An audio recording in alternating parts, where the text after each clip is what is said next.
اور آپ سے حیض ایام ماہواری کی نسبت سوال کرتے ہیں، فرما دیں وہ نجاست ہے، سو تم حیض کے دنوں میں عورتوں سے کنارہ کش رہا کرو، اور جب تک وہ پاک نہ ہو جائیں ان کے قریب نہ جایا کرو، اور جب وہ خوب پاک ہو جائیں تو جس راستے سے اللہ نے تمہیں اجازت دی ہے نسل انسانی کا اتقا، ان کے پاس جایا کرو، بے شک اللہ بہت توبہ قبول کرنے والوں سے محبت فرماتا ہے،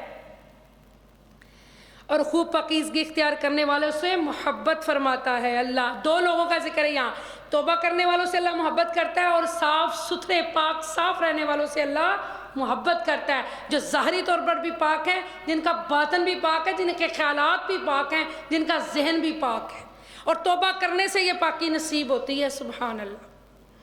اور پھر اللہ سبحانہ تعالیٰ ارشاد فرماتا ہے آیت نمبر 223، تمہاری عورتیں تمہاری کھیتیاں ہیں۔ اللہ، کھیتیوں کا لفظ بیان کر کے عورت کی توہین نہیں کی گئی، عورت کا مقام بیان کیا گیا ہے کہ کسان کس طرح کھیتی کی رکھوالی کرتا ہے، کس طرح کھیت کو میں ہل چلاتا ہے، کس طرح بیج بوتا ہے پانی ٹائم پہ، کس طرح اس کا خیال کرتا ہے، کس طرح اس کی کیئر کرتا ہے، کس طرح فصل جب وہ تیار ہو جاتی ہے تو ہر وقت سبحان اللہ اس کے ارد گرد اور خوشی اس کو ہوتی ہے جب اس کا پھل آتا ہے۔ تو اب آپ کو سمجھ آ گئی کہ یہاں مرد کو بھی بتایا جا رہا ہے کہ عورت کو کس طرح سے تم نے کیئر کرنی ہے۔ اللہ اکبر۔ تمہاری عورتیں تمہاری کھیتیاں ہیں، پس تم اپنی کھیتیوں میں جیسے چاہو آؤ، اور اپنے لیے آئندہ کا کچھ سامان کر لو، اور عورت صرف دل لگی نہیں بلکہ نسل انسانی کا اتقا، آپ کا آگے سلسلے چلانا، اور اپنے لیے آئندہ کا کچھ سامان کر لو، اللہ کا تقوی اختیار کرو، اور جان لو کہ تم اس کے حضور پیش ہونے والے ہو۔ اور اے حبیب آپ اہل ایمان کو خوشخبری سنا دے کہ اللہ کے حضور ان کی پیشی بہتر رہے گی، یعنی جب یہ خدا کے سامنے کھڑے ہوں گے مر کے اٹھیں گے تو بہتر ہی ان کی پیشی بہت اچھی ہوگی، جو اللہ سے ڈرتے رہے اور جنہوں نے اللہ سے ڈر کر سب کے حقوق ادا کیے، اللہ کے بھی اور اللہ کی مخلوق کے بھی۔ اور اللہ کی مخلوق میں خامد کے لیے سب سے جو قریبی ایک عورت ہستی ہوتی ہے وہ اس کی بیوی ہوتی ہے، تو میاں بیوی کی گواہی چلے گی، جس طرح یہاں گواہیاں چلتی ہیں، میاں بیوی کی گواہی دے گا تو تب بیوی کو جنت ملے گی، اور بیوی خامد کی گواہی دے گی تو تب جنت ملے گی۔ اور بہترین صدقہ یہ ہے کہ خامد اپنی بیوی پہ خرچ کرے، بہترین صدقہ بیوی بچوں پہ خرچ کرنا، بہترین صدقہ ہے یہ۔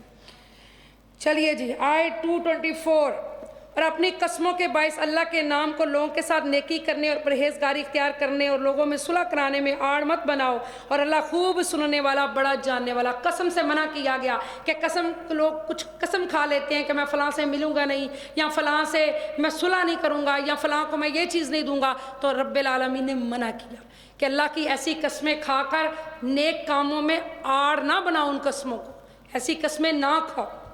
اللہ تمہاری بےہودہ قسموں پر تم سے مواخذہ نہیں فرمائے گا، مگر ان کا ضرور مواخذہ فرمائے گا جس کا تمہارے دلوں نے ارادہ کیا، جو سچی قسم تم نے کھا لی۔ اور اللہ بڑا بخشنے والا بہت حلم والا ہے۔ اللہ حلم، یہاں لفظ آیا حلم ہے۔ اچھا یہ جو لفظ حلم ہے، ہم لوگ استغفر اللہ جیسے دالیں جو گرائنڈ کر کے بنایا جاتا ہے جسے ہم دلیم کہتے ہیں، حلم یعنی حلیم اللہ کی یہ صفت ہے، تو لوگ اس کا لفظ ایسے لیتے ہیں، وہ نہیں لینا چاہیے۔ وہ جو دالوں کو جمع کر کے بناتے ہیں اس کا کیا نام ہے؟ دلیم۔ کیا نام ہے اس کا؟ دلیم۔ اللہ اکبر، سب بولے اللہ اکبر، اونچی سے بولا کرے نا۔ اور ان لوگوں کے لیے جو اپنی بیویوں کے قریب نہ جانے کی قسمیں کھا لیں، قسمیں کھا لیتے تھے کہ ہم نہیں، تم ہاتھ نہیں لگائیں گے، میں فلاں ہوں، مجھے فلاں کی قسم۔ 4 ماہ کی مہلت ہے، پاس اگر وہ اس مدت میں رجوع کر لے تو بے شک اللہ بڑا بخشنے والا مہربان ہے، نہیں تو طلاق ہو جائے گی اگر پکا ارادہ کر لیا اس کو چھوڑنے کا۔ ایسے کرتے تھے نا لوگ کہ قسم کھا لی میں بیوی کے پاس نہیں جاؤں گا، اور جب وہ 4تھا مہینہ قریب ہونے کے آتا تو پھر چلے جاتے۔ اگر انہوں نے طلاق کا پختہ ارادہ کر لیا ہو تو بے شک اللہ خوب سننے اور جاننے والا ہے۔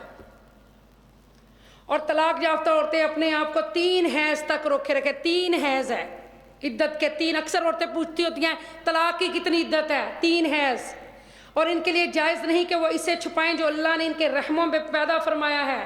اللہ کا فضل ہے تو فوراً بتا دیں، ورنہ ان کے کردار پہ انگلیاں اٹھیں گی، اس لیے یہ عدت کے 3 ماہ ہیں۔ کہ ڈکلیئر ہو جائے جو معاملہ ہے ان کے لیے، اللہ تعالیٰ آسانی کر دے ان کے لیے. یہ تحفظ کا شیلٹر ہے ان کے لیے، بیوہ کے لیے بھی اور متعلقہ کے لیے بھی اور سب کے لیے. اور ان کے لیے جائز نہیں کہ وہ اسے چھپائیں جو اللہ نے ان کے رحموں میں پیدا فرما دیا ہو. اگر وہ اللہ پر اور قیامت کے دن پر ایمان رکھتی ہیں، ان کننا یؤمنون، ایمان رکھتی ہیں باللہ اللہ پہ، والیوم الآخر اور آخرت پہ. اور اللہ سبحانہ تعالیٰ ارشاد فرماتا ہے اور اس مدت کے اندر ان کے شوہروں کو انہیں پھر اپنی زوجیت میں لوٹا لینے کا حق زیادہ ہے. طلاق سے صلح بہتر ہے، صلح بہتر ہے، صلح بہتر ہے. اگر وہ اصلاح کا ارادہ کر لیں اور وہ دستور کے مطابق عورتوں کے بھی مردوں پر اسی طرح حقوق ہے جیسے مردوں کے عورتوں پر. البتہ مردوں کو ان پر فضیلت ہے اور اللہ بڑا غالب، بڑی حکمت والا ہے. اگر گھر میں دونوں ہی چودھری ہو جائیں تو وہ گھر میں پھر لڑائی رہتی ہے. تو اس لیے مرد عورتوں پر حاکم ہے. مرد کا جو بے شک عورت کا بہت مقام ہے. مرد کو حکم دیا کہ وہ مشاورت کرے اپنی بیوی کے ساتھ، ہر معاملے میں مشاورت کرے. ٹھیک ہے، بیوی کو عزت دے، رسپیکٹ دے، لیکن ساتھ یہ بھی ہے کہ حکم مرد کا ہی چلے گا. ٹھیک ہے، اور جن گھروں میں مرد کی حکمرانی ہوتی ہے وہ گھر صحیح ہوتے ہیں، رشتہ داری کے لیے بھی اور ہر معاملے کے. عورتوں جس گھر میں عورتیں حکومت کریں نا وہاں کے حالات خراب ہی ہوتے ہیں، کیونکہ زنانیوں کی جو پوجا ہے نا وہ کافر لوگ کرتے ہیں. زنانیاں بنائی ہوئی ہیں، کھڑی کی، ان کی عبادت کر رہے ہیں وہ لوگ. اللہ معاف فرمائے. چلیں جی آگے چلے. آیت نمبر 228 29. طلاق صرف 2 بار تک ہے، 2 بار، اسے طلاق بائن کہتے ہیں. طلاق صرف یعنی اچھی طلاق یہ 2 کہ تیسری نہ دو فوراً، رک جاؤ، روک لو اپنے آپ کو. احسن طلاق ہے جو 3 ماہ میں دی جاتی ہے. 2 دے کے بھی روک لو، تیسری نہ دو فوراً. طلاق صرف 2 بار تک ہے. پھر یا تو بیوی کو اچھے طریقے سے زوجیت میں روک لینا ہے یا بلائی کے ساتھ چھوڑ دینا. اور 2 دفعہ طلاق ہو جائے تو اس پر دوبارہ نکاح پڑھنا ہے. بے شک لوگوں کو نہ بلائے، قاضی کو بلائے گھر میں اور پھر دوبارہ نکاح پڑھائے. اسے طلاق بائن کہتے ہیں اگر 2 دفعہ طلاق دے دی جائے.